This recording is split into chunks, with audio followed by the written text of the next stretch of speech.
छोटा सा कार्य करके अपने को बड़ा, दूसरे को छोटा, अपने को स्वामी, दूसरे को सेवक के रूप में प्रस्तुत करता है। लेकिन धनुष तोड़ने वाले ने इतना बड़ा कार्य करके भी अपने को स्वामी के रूप में न प्रस्तुत करके अपने को दास के रूप में ही प्रस्तुत किया। विचार करें, क्या कहीं समर्पण की ऐसी भावना देखने को मिलेगी? नहीं मिलेगी। क्या कहीं शिष्टाचार की ऐसी भाषा सुनने को मिलेगी? नहीं मिलेगी। इन्होंने कहा कि मारे जाए सब राजा, एक दो राजा नहीं मारे जाए, मारे जाए सब। लेकिन कब? जब धनुष तोड़ने वाले को समाज से अलग ना किया गया तब। बड़ी हदन का विधान अच्छे न्याय से मिलता है। अरे एक बार ऐसे ही घोषणा श्री परशुराम जी ने और की थी। कब? जब सुनत बचन फिर अरत निहारे, देखे चाप खंड महिला, ता अधिक से बोले वचन कठोरा, कहु जड़ जनक, कहु जड़ जनक धनुष के तोड़ा। धनुष किसने तोड़ा है उसका नाम बताओ, और अगर नाम ना बता सको तो दिखाओ, और जल्दी दिखाओ। क्यों ऐसे ही है? नहीं तो परिणाम क्या होगा? उल्टा नहीं, कहाँ तक? जहाँ लगे तू राजू, जहाँ तक तुम्हारे राज्य की सीमा है मैं वहाँ तक की पृथ्वी ही पार दूंगा। बेग दिखाओ मूढ़ न तू आजू, उल्टा नहीं, जहाँ लगे तू राजू। अब यह घोषणा जब वहाँ पर बैठे हुए उपस्थित नेपालों ने सुनी तो सुर मुनि नाग नगर नर नारी सोचा सकल त्रासुर भारी, मन पछतात श्री मोहतारी, विधि अब सबरी बात बिगाड़ी। तो भृगुपति कर स्वभाव सुनी सीता, तो अर्धानी में प्रकल्प सम बीता। अब जब हमारे भैया ने इन सबों को डरा हुआ, सबे बिलों के लोग सब जान जान के भीड़, हृदय न हर्ष दिखा दे कछु, बोले श्री रघु। हमारे भैया राम जी बोले और निवेदन किया क्या कि नाथ संबोधन गुंजन, हे नाथ, हे स्वामी, भगवान शंकर के जाप को खंडन करने वाला आपका कोई एक दास ही है। लेकिन दुर्भाग्य यह है कि हमारे भैया की भाषा श्रीमान जी के समझ में नहीं आ रही। समझ लेते अगर धनुष तोड़ने वाला सीधे साथी है, अगर धनुष तोड़ने वाला सीधे ये कह देता कि धनुष मैंने तोड़ा है, तो स्वामी जी जान जाते कि धनुष तोड़ने वाला यही व्यक्ति है, इसी ने धनुष का खंडन किया है। लेकिन धनुष तोड़ने वाले ने ऐसा नहीं कहा कि धनुष मैंने तोड़ा है, जबकि अंतर कुछ नहीं। प्रश्न हुआ धनुष किसने तोड़ा है, तो उत्तर मिला आपके दास ने। तो ये बात स्वामी परशुराम जी की समझ से बाहर है, जबकि अंतर कुछ नहीं। धनुष तोड़ने वाले ने ये बात उनसे थोड़ा कही। धनुष तोड़ने वाले ने तीन बातों का ध्यान देकर बात की। पहली बात शिष्टाचार, दूसरी बात लोक व्यवहार, और तीसरी बात व्यवहार जगत। एक नियम है। नियम क्या है?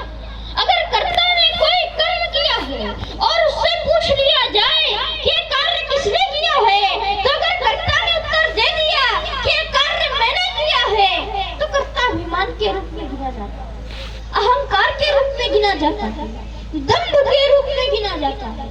यही कारण है कि धनुष तोड़ने वाले ने ऐसा नहीं कहा कि धनुष मैंने तोड़ा। और एक बात, अगर धनुष तोड़ने वाला ये कह देता कि धनुष मैंने तोड़ा है, तो समाज का प्रत्येक व्यक्ति यह कहने के लिए बाध्य हो जाता कि यार धनुष क्या तोड़ दिया, इन्होंने तो अहंकार दिखा दिया।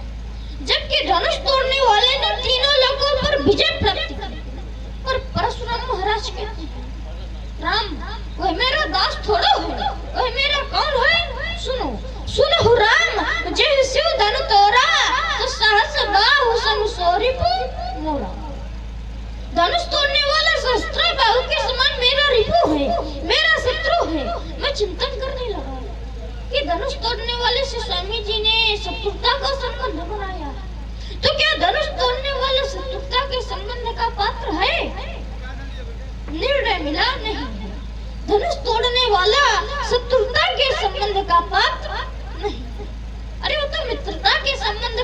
पात्र है और मित्रता के संबंध का पात्र क्यों है?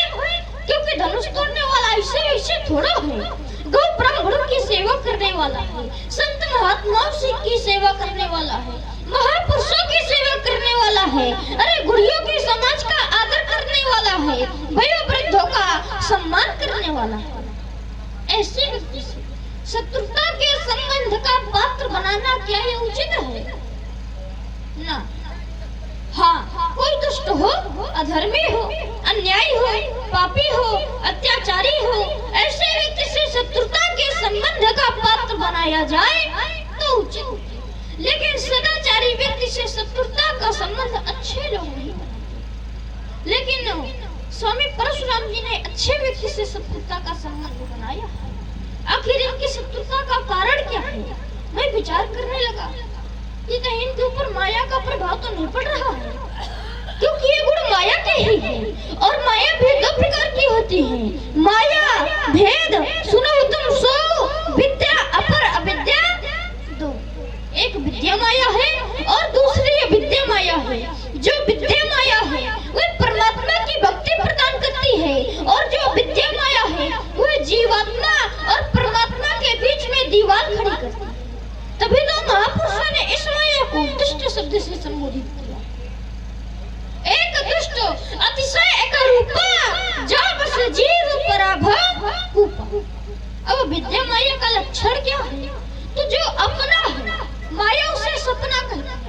जैसे संसार है सपना, लेकिन सपना इसे कोई नहीं कहता, संसार को सभी अपना कहता है।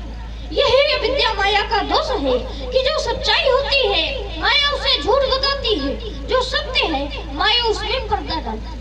तो मैं सोच रहा कि कहीं ऐसा तो नहीं है, और अगर ऐसा कुछ है तो इनसे सत्संग कर ले, शायद सत्संग के माध्यम से माया की कुछ छटनी हो जाए, परमात्मा का साक्षात्कार हो जाए।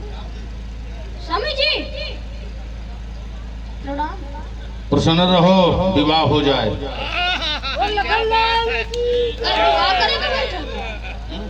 करेगा बैठो ना, अब बाल ब्रह्मचारी है।